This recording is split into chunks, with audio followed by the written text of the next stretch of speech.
Ողջույն Օրագիր Նյուզի սիրելի հետևորդներ, այսօր տաղավարում հյուրընկալվել է դյութազնագրքի Գինեսի ռեկորդների ռեկորդագիր Արմեն Ադոնցը, ողջույն Արմեն ջան։ Ողջույն։ Շնորհակալ եմ հրավերս ընդունելու համար։ Շատ շնորհակալ եմ հրավերի համար։ Արմեն, դուք դյութազնագրքի կրկնակի ռեկորդագիր եք, նաև կարողացել եք Գինեսի ռեկորդներում գրանցվել։ Իրականում ես թվարկում եմ, բայց դրանք բավականին դժվար մուտք ունեցող ռեկորդներ են։ Մի փոքր խոսենք սկզբից ռեկորդների մասին։ Հայ դյուցազնագրքում 4 ռեկորդ ունեի եւ այս վերջերս էլ 1 ռեկորդ արեցի, գրանցվեց հայ դյուցազնագրքում, այդ նույն ռեկորդը նաեւ ներկայացրել ենք Գինեսի գրքում գրանցելու համար եւ ունեմ 1 ռեկորդ, որ արդեն գրանցված է Գինեսի գրքում 11 հատ ամրան գլխով ճկում էր ռուս ռեկորդագիրը եւ ես նրա ռեկորդը անցա գերազանցեցի 18 հատ արեցի իսկ այս հիմա որ ներկայացրել ենք Գինեսում դա Գինեսում 9 հատ է իսկ ես արել եմ ռեկորդը 13 հատ Արմեն, իրականում Գինեսի ռեկորդներում գրանցվելը բավականին դժվար է, որովհետև այնտեղ կան քայլեր եւ կան հստակ կանոններ, որոնք դուք պետք է պահպանեք։ Ինչպես կարողացաք տվյալ ռեկորդի համար նախապատրաստվել, որպեսզի ողջ կանոնակարգերը պահպանելով կարողանաք հասնել ձեր նպատակին։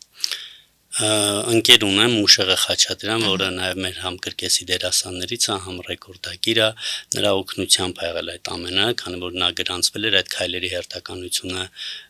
ողջ գիտեր, ինքն է օգնել, որ հասել եմ հիմա այս մյուս ռեկորդն էլ որ արել եմ, էլի իր օգնությամբ հիմա դիմել ենք, սպասում ենք այդ քայլերի հերթականության։ Կպատմեք մի փոքր ընդհանրապես ինչ դժվարություններ կան Գինեսի ռեկորդներում գրանցվելու, որովհետև մարդիկ կան, ովքեր ունեն ունակություններ եւ կարող են ունենալ ցանկություն, որ իրենք էլ տեղ գտնեն այնտեղ։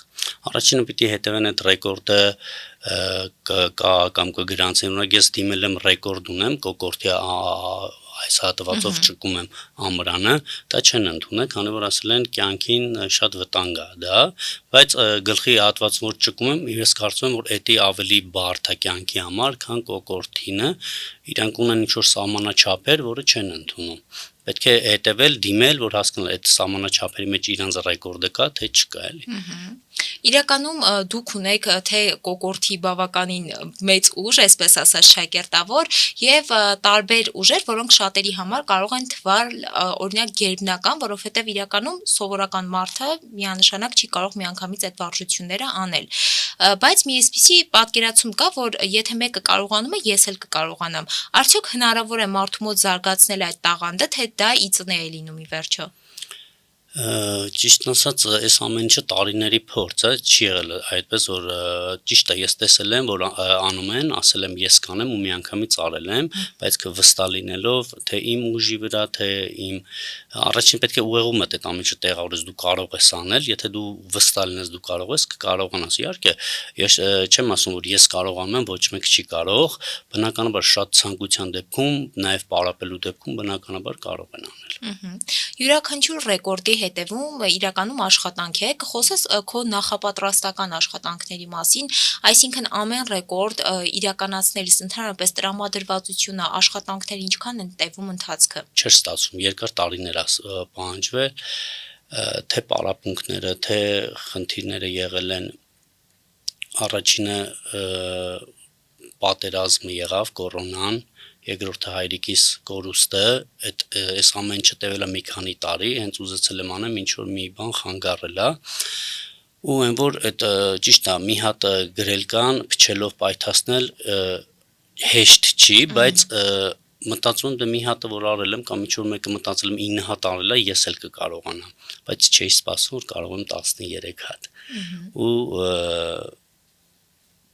շնորհակալ եմ Աստծուն, որ այդ ուժը, այդ հավատը իմ մեջ կա, որ եթե ցանկանում եմ, կարողանում եմ անել։ Իրականում բացի տվյալ ռեկորդից նաև այլ ուշագրավ ռեկորդներ կան, երբ որ ավտոշարասյունը կարողանում է հենց ատամնաշարի միջոցով քաշել կամ օրինակ ավտոմեքենան ձեր վրայով անցնում է, եթե խոսենք սրանց մասին, շատերը տեսել են, որ մատների օգնությամբ են կարողանում այդ շարժումները իրականացնել, ծանր քաշերը քաշել, բայց դուք ընտրեցիք հենց ավելի շատ ատամնաշարի միջոցով, բերանի միջոցով, արդյոք ավելի վտանգը մեծ չէր ու բացի դրանից չէիք վախենում, որ հետագան կարող է չստացվի։ Ճիշտ ասած չեմ մտածել, ինչ անում եմ, վստահ եմ, որ պիտի անեմ ու անում եմ, չեմ մտածել, որ չի ստացվի, իսկ դա բնականաբար մարդիկ տարբեր ռեկորդակիրներ կան, որ մատով են անում, մարդ կա մազերով անում, տարբեր։ Ես ընտրեցի այս կոկորդի հատվածով հրել մեքենան, ատամով քաշել մեքենան, այսքան ժամանակ ինչ մտածել եմ, կարողացել, երևի մտածել եմ այն, վստահ եմ եղել իմ ուժի համար ինչը կարող եմ անել, երևի դա եմ արել։ Օրինակ մատով երբեք չեմ փորձել, չգիտեմ, միտք չի առաջացել, որ փորձեմ, էլի։ Երբ որ մարդը ձեռքերի միջոցով ինչ-որ ծանրություն պետք է բարձրացնի, բնականաբար մարզում է ձեռքերը, դուք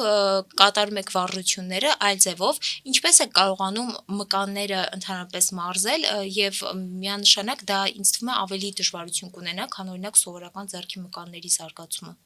Օրինակ ճիշտ եք ասում, այս կոկորդի հատվածով որ ճկում եմ, դրա համար վարժություն կա, որ այդ վարժությունը կատարում եմ, այսպիսի վարժություն է, պարկած, հետո ծանրոցով, այդ ամբողջ այս մկանները զարգացնում է, իհարկե մարդկա ձեռքերը, ոտքերն, ես նաև կոկորդի այդ հատվածն եմ զարգացնում իր վարժությունով։ Խոսենք նաև մեքենաների քաշելու եւ մեքենան ձեր վրայով երբ որ անցավ, տվյալ երկու ռեկորդներ, այսպես ասեմ, ընդհանրապես ինչ են իրենից ներկայացնում եւ ինչ ծանրության են։ Մեքենան X-Trail մեքենա է եղել, մոտ Nissan X-Trail մոտ 2 տոննանոց, համ ես կրկեսում այդ համարներով ներկայացրել եմ, համ որպես ռեկորդ եմ փորձել անել ու ստացվել է իմ մոտ։ Այնտեղ տեղ կար, որ պետք է ճիշտ շունչդ պահեր, տեղ կար պետք է շնչեիր, եթե ճիշտ չաներ, միգուցե թոքերդ պայթացներ, քանի որ այդ ծանրությունը ամբողջությամբ վրայով է անցնում, ու մեքենան անցնելուց հետո մի պահ ոնց որ աչքերից դեմ սենց ձյուն գա եւ ի ճնշումն է բարձրանում կամ ինչ որ մի բան, մի պահ պետք է հանգստանամ, նոր կանգնեմ, այդ մի պահը որ միջև ես հանգստանում եմ, հանդիսատեսը մտածում է ինձ ինչ որ բան եղել, խառնվում են իրար, հետո որ ոտքի եմ կանգնում, արդեն տեսնում եմ, որ չէ, բարգացու լավ եմ։ Փրկվում եք։ Շունչը պահելը իրականում մեզ հեշտ է թվում, բայց բոլորս չէ որ կկարողանանք դա անել, ընդհանրապես ինչքան է ամենաերկար ժամանակահատվածը, որ կարող եք ձեր շունչը պահել։ Չեմ փորձել երկար այդպես շունչը պահել, ուղղակի մեքենան անցնելուց եմ ասում, որ հատված կա, պետք է շունչդ պահես, տեղ կա պետք է փչես, որովհետև եթե այդ ամեն ինչ չանես, ոնց որ այդ նահագրուցից կարող է ծանրությունից կարող է թոքերիդ ինչ որ բան լինել, բայց երկար չեմ պահել, այդպես չեմ կարող ասել։ Նաև ավտոշարասյունը քաշելը դա իրենց ինչ բարդություն է ներկայացնում, մեկ մեքենա չէ, մի քանիսը կարողացել եք քաշել հենց բերանի միջոցով։ Մեքենաները քաշելը չեմ փորձել, կոկորդի հատվածով եմ մենակ հրել, բայց քաշելու մեջ դժվարություն չեմ տեսնում, վստահ եմ որ կարող եմ անել, դրա համար եմ էլի ասում, երբ ցանկանամ կարող եմ անել։ Դուք սենց հանգիստ ասում եք շատ հեշտ է, ես պատկերացնում եմ, օրինակ հիմա մարդիկ մտածեն, ինչ հեշտ է գնանք մեկ էլ մեքենա քաշենք։ Իրականում այս խնդիրն էլ կա, որովհետև շատ երիտասարդներ, մանավանդ երեխաները, ովքեր դեռ չափահաս չեն, տեսնելով նման վարժություններ, հաճախ կարող են դիմել քայլերի խենթ եւ իրենք էլ օրինակ փորձեն կրկնօրինակել, արդյոք նման դեպքեր եղել է, երբ որ ձեզանից ոգեշնչվեն ու նույն վարժությունները ցանկանան անել։ Մեքենայի հետ կապված չէ, բայց ամրանի հետ քաշելու բան, քրոջս տղան վերցրել էր փայտը, քերի պես եմ անում, սենց գլխով դրել էր ու բաներ փորձել էր ջարդել, ուրիշ դեպք չգիտեմ, չեմ կարող ասել, բայց երեխաներ կան, որ ընկերոջս տղան փուչիկը կամ բանը պայթացած այդ իմ գրելկաներից վերցրել է, փորձել ասես փչել, ոնց որ նմանակում արել, Բայց բարդություններ կամ ինչ-որ խնդիրներ այտենց չի եղել, որ արտառոց դեպքեր չի եղել։ Նաև դուք ձեր ընտանիք ունեք, երեխաներ ունեք, ընդհանրապես իրենց վերաբերմունքը ինչպես է, երբ որ մանավանդ երեխաների իրենց հայրիկը կարողանում անել այնպիսի բաներ, որոնք մենք շատերս միայն մուլտֆիլմերում, ֆիլմերում կարող ենք տեսնել։ Շատ ուրախ են, իրանք էլ են ձգտում այդ ոլորտով, ճիշտն ասած ես չեմ ցանկանում, ես հիմա իրանց ավելի շատ ուսման, ասում եմ ավելի լավ է դուք հիմա շատ սովորեք, հետո արդեն մի քիչ կմեծանաք կհասկանաք, եթե դուք որ ոլորտն եք ուզում։ Բայց ինչ որ բաներ պարապում եմ հետները կամ պապա մի հատ արի ես անենք, պապա մի հատ են, շատ ուրախ են, շատ հպարտ են, ամեն մի մրցանակի, ամեն մի ելույթի հետ իրանք էլ շատ ոգևորվում են, որ մի բան միշտ իմ կողքին են էլի լինում, իրանց այդ դուխը, իրանց այդ ամեն ինչը ես զգում եմ, ինչն էլ որ դժվարություն է, ոնց որ արդեն հեշտանում է, որ գիտեմ իրանք այնտեղ են նստած են ուզում են այդ ամեն ինչը տեսնել, որ պատասխանատվությունը, որ իրանք այդպես հպարտ միշտ ոնց եղել են, այդպես լինեն իմ ներկայացումներին, իմ փորձերին, ռեկորդներին։ Բայց իրականում որքան էլ որ իրենք ուրախանում են, ձեր մեջ արդյոք այդ վախը չի լինում, որ որևէ վտանգավոր բան անելուց հանկարծ ինչ-որ մի բան այն չգնա։ Իհարկե դուք նշում եք, որ վստահ եք լինում, երբ որ մի բան ցանկանում եք անել, բայց քանի որ ոչ ոք ապահովագրված չի լինում, արդյոք չի լինում դեպքեր, երբ որ մահից ընդամենը մի քանի քայլ եք բաժանվում։ Վերջերս Շանթ հեռուստաընկերության Got Talent նախագծում է եղել նմանատիպ դեպք, որ ասել եմ այս ինչ բանը կանեմ, ամրանը, ծայրը շատ սուր եմ արել, հենց բեմում, բոլորի հանդիսատեսի առջև, մայրիկս նստած, երեխաներս նստած,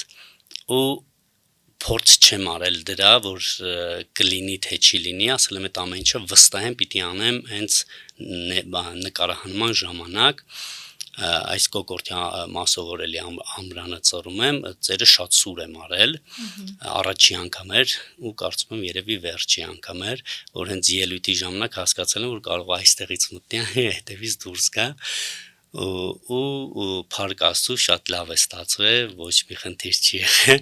մայրիկս ասեց տղա ջան, եթե էլ մյուս անգամ չանես, ասի խոստանում եմ մամա ջան, էլ չի լինի դա։ Նաև խոսում ենք մեկ ձախողման չէ, բայց վտանգի մասին, իրականում ինչ այլ դեպքեր կան, երբ որ նման վարժությունների ժամանակ կարող են առաջանալ արտառոց դեպքեր, որոնք պետք է շրջանցեք կամ կարողանաք հաղթահարել։ Բոլոր վարժություններն էլ, որն էլ բարդ են, մարդը եթե ապրում է, արդեն վտանգ կա, որ ամեն ինչը, եթե տենց մտածենք վտանգի մասին, պիտի տնից դուրս չգանք, պիտի չգիտեմ, ժամացույցի տակ չնստենք, նույն ձև վարժությունն է, եթե մտածենք բոլորն էլ վտանգավոր են, պիտի ուրեմն ոչ մի բան չանենք։ Դրա համար պետք է լինենք ավելի զգույշ, անենք, բայց լինենք զգույշ, մտածված ու քայլերի հերթականությունը ճիշտ գնանք առաջ։ Դուք նաև կրկեսի դերասան եք եւ իրականում ամեն բան ավելի շատ սկսվել է այստեղ, որ ձեր տաղանդը բացվել է, բացահայտվել է։ Խոսենք կրկեսի մասին, որը իրականում այլ աշխարհ է, ինչը ձեզ տալիս է։ Կրկեսը անդունդ է, լավ իմաստով, երբ որ մտնում ես կրկես, երբ որ տեղի դերասան ես, շատ դժվար է տեղից դուրս գալը, որտեվ ապրում ես, իմ ամեն ինչ, իմ կյանքը, ընկերությունը, մանկությունը, ամեն ինչը անցել է այնտեղ, բայց չեմ պատրաստվում որոշ դերասանների պես մինչև 70 կամ քանի տարեկան աշխատել, մտածում եմ մի քանի տարի էլ կաշխատեմ եւ ոնց որ վերջ կսահմանափակեմ այդ ամեն ինչը, ինչին հասել եմ, ինչ արել եմ, որովհետեւ բայց էլի կրկեսի աշխարհով կլինեմ, բոլորի հետ կապը կունենամ, մի քիչ ունեմ ծնկների խնդիր, հոդերի հետ խնդիր, կարծում եմ դա ինձ կխանգարի, դրա համար եմ էլի մտածում չեմ ուզում, այն որ իմ կյանքի հաշվին, ինչ որ, չգիտեմ, ճիշտ է, ինչ անում ենք դժվար է կյանքի հաշվին, հա, բայց ունեմ ծնկների խնդիր, որը այդ հոդացավ էր, որից հետո այդ ամեն ելույթից, ամեն ինչից հետո վերջում, օրվա վերջում արդեն վсё, երբ որ պարկում ես հանգստանալու եւ մեկ էլ ծնկներիդ ցավը չի թողում դու քնես, ճիշտ է, բուժումները անցնում են բան, բայց մեկ է դրան ինչ որ տենց վերջնական բուժում չկա, իսկ կրկեսը ամեն ինչ է իմ համար, որտեվ այսօր ինչ ունեմ, կրկեսի շնորհիվ է, կրկեսը մի հատ ուրիշ աշխարհ է, երբ որ ինչքան հոգնած լինես, ինչքան տխուր լինես, անգամ կորուստի դեպքում, երբ որ մտնում ես մանյեժ, արենա, այդ ծափարությունները, այդ ամեն ինչ արդեն մոռանում ես ամեն ինչ, ու վсё, ապրում ես այդ պահին, այդ կյանքով, այդ աշխարհով։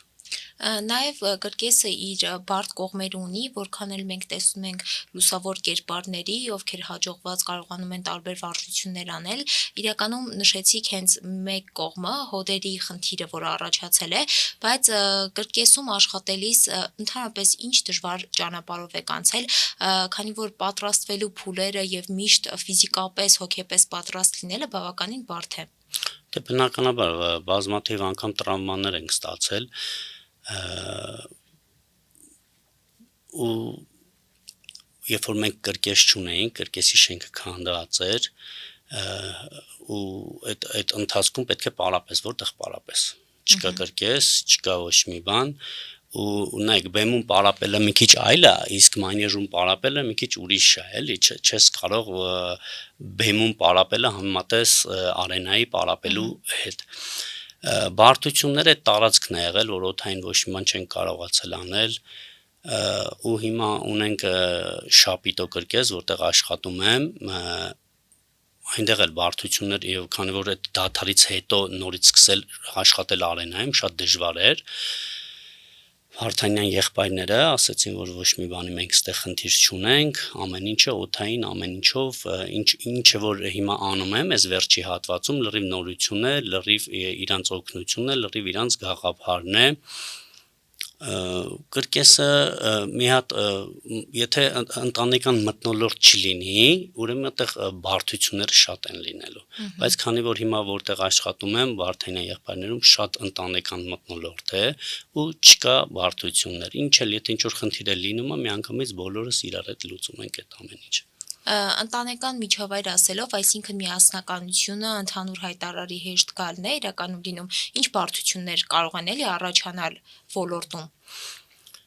Շատ բարդություններ կարող են լինել, չեմ կարող այս րոպե ինչ-որ շեշտեմ տարբեր խնդիրներ, օրինակ կարող է ելույթի ժամանակ ինչ-որ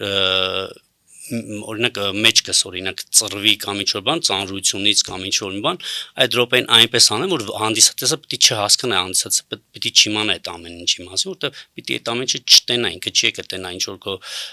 դժվարություններով անելու ինչ-որ բանը, չէ, դու պիտի նես ցույց տաս, որ դու քո համար այդ ամեն ինչը շատ հասարակ է, շատ սովորական է։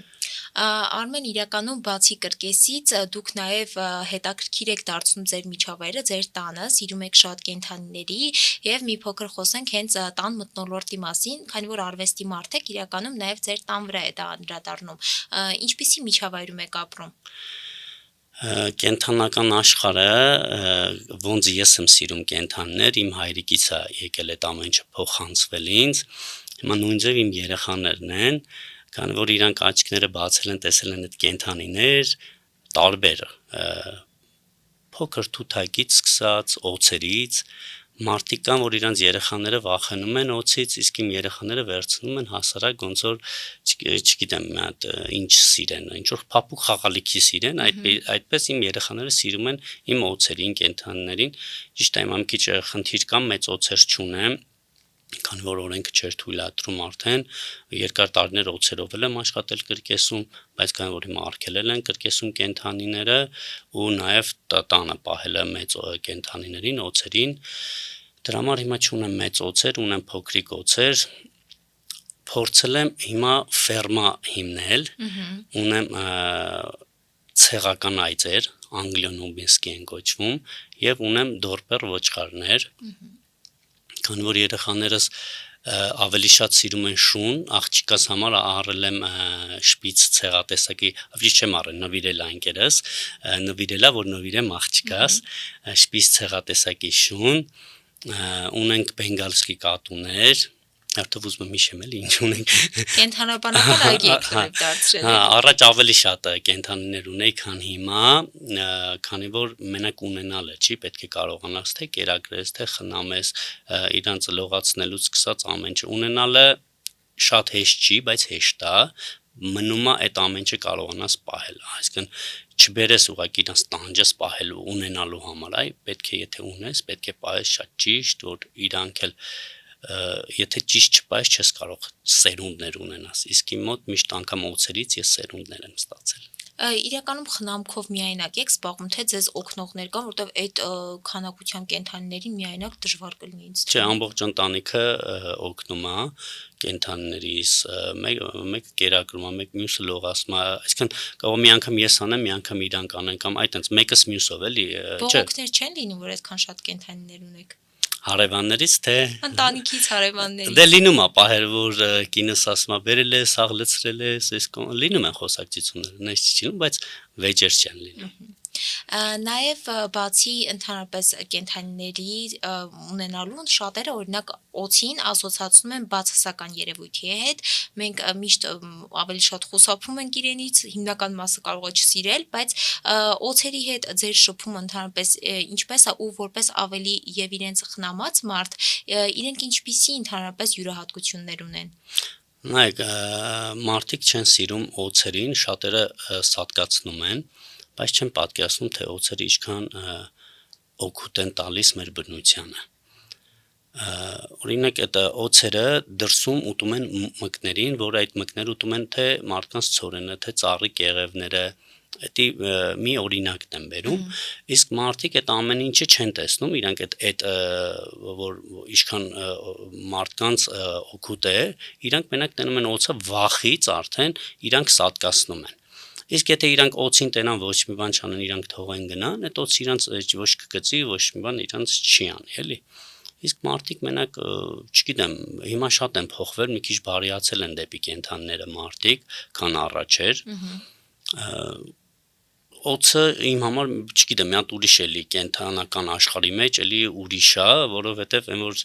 չգիտեմ, շատ է երազում ունենալ մի հատ օձ ու ունեցա մոտ մի 20-ից ավել օձ, այսինքն ունեցա օձ, որոնք բազմացան ու այդպես, չգիտեմ, իրանց այդ զույգավորումը, իրանց ձվադրումը, իրանց այդ ձայքերը դուրս գալը, շատ լավ ընկեր ունեինք Կարենը Մարտիրոսյան, ուղղակի Կարենը չկա,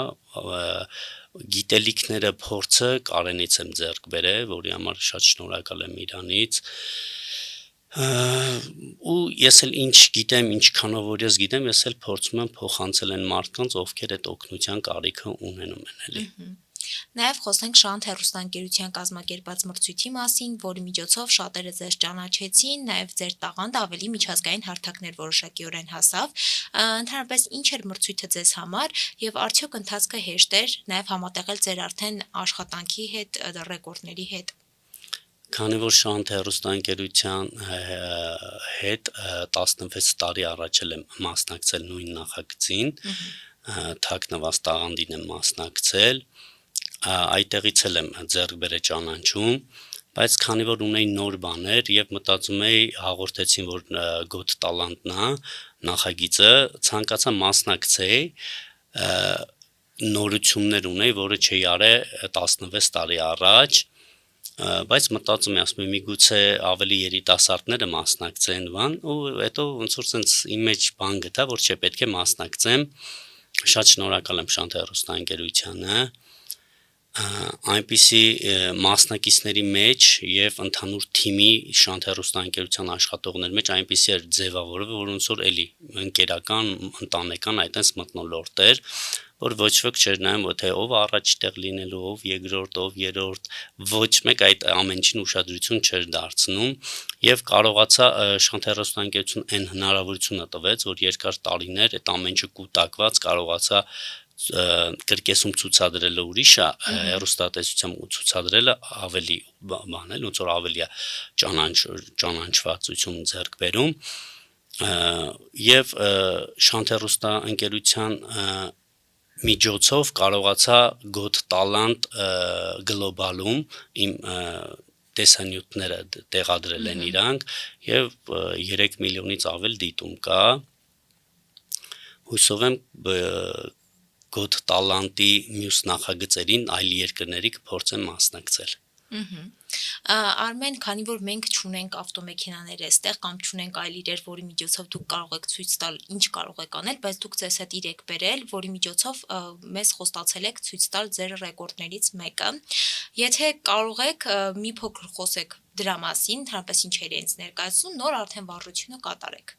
Գրել կան, որը այդ ռեկորդներից մեկն է, բայց այս գրելկան ինքը ավելի է մեծանում, քան այն գրելկաները, որը ռեկորդի ժամանակ արել են, որը Գինեսում կա այդ ամեն ինչը։ Վտանգը սրա այն է, որ շատ է ինքը մեծանում եւ բազմաթիվ անգամ եղել է, որ այդ տրայքելու պայն այդ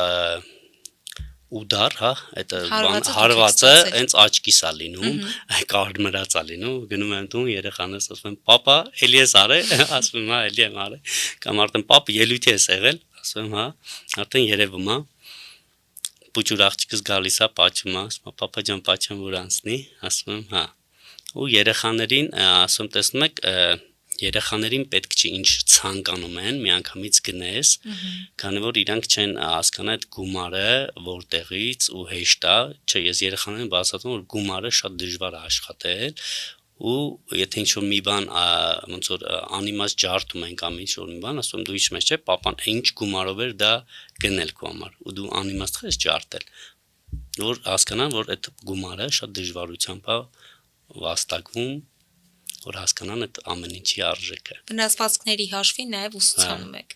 Շատ լավ, ուրեմն հիմա վարժությունը կատարեք, նշենք նաև, որ իրականում նստած վիճակով ավելի դժվար է, քան կանգնած, քանի որ դա ենք հաշվի առնում, եւ դուք հիմա մեկն եք իրականացնելու, բայց դուք միանգամից քանի հատ եք կարողանում անել։ 13 հատ։ 13 հատ, նախորդ ռեկորդակիրը 11-ն էր արել։ 9։ Շատ լավ, ուրեմն հիմա ցույց տաք եւ հուսանք, որ ոչ ձեզ բան կլինի, ոչ մեզ բան կլինի։ Բարի։ Հիմա ես կբացեմ։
Սիրելի հետևորդներ, իհարկե դուք չեք տեսել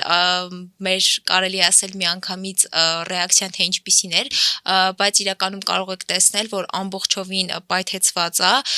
ու բավականին բարդ վարժություն էր, մանավանդ երբ որ մենք ականատես եղանք, թե իրականում ինչպես է իրականանում։ Արմեն, դուք էլ ձեր տպավորությունը ասեք, քանի որ մի պահ ես զգացի, որ ինքը դեպի ձեր դեմքն էր գալիս արդեն։ Քանի որ բազմաթիվ անգամներ եմ պայթացրել, բայց այս անգամ էլ շատ մեծացավ, լինում է, որ շատ չի մեծանում կամ միջին չափի, այս անգամ էլ էլի մեծացավ, բայց եղել է դեպքը, որ սրանից մեծ էլ է եղել, եւ երևի նկատեցիք հարվածը այս հատվածից եղավ, արդեն ես սովոր եմ, նորմալ է իմ մոտ, դուք ասեք ձեր տպավորությունը ոնց է։ Մեր տպավորությունները իրականում շատ վառ ու ամեն անգամ ավելի կարելի ասել, երբ որ դու իրական ես տեսնում, թե ինչպես է կատարվում, գնահատում ես դիմացինի աշխատանքը։ Շնորհակալ եմ կրկին այս դժվար վարժությունը թեկուզ նման պայմաններում իրականացնելու համար։ Շնորհակալ եմ ձեզանից նույնպես։ Դե ինչ Արմեն, շնորհակալ եմ նման հետաքրքիր զրույցի համար, շնորհակալ եմ, որ կիսվեցիք ձեր ռեկորդներով եւ ձեր փորձով։ Ես շատ շնորհակալ եմ ձեզանից, ձեր հրավերի համար։ Հուսով եմ դեռ բավականին ռեկորդներ կան, որ պետք է անեմ, անելու դեպքում նորից կհանդիպենք։ Անպայման։ Շնորհակալ ենք նաև ձեզ սիրելի հետևորդներ, վստահ ենք, որ սա ոչ միայն ձեզ կստիպի ավելին ձգտել, այլ նաև կմոտիվացնի, որպեսզի դուք էլ կարողանաք կերտել ձեր ճանապարհը։ Կհանդիպենք հաջորդ կիրակի։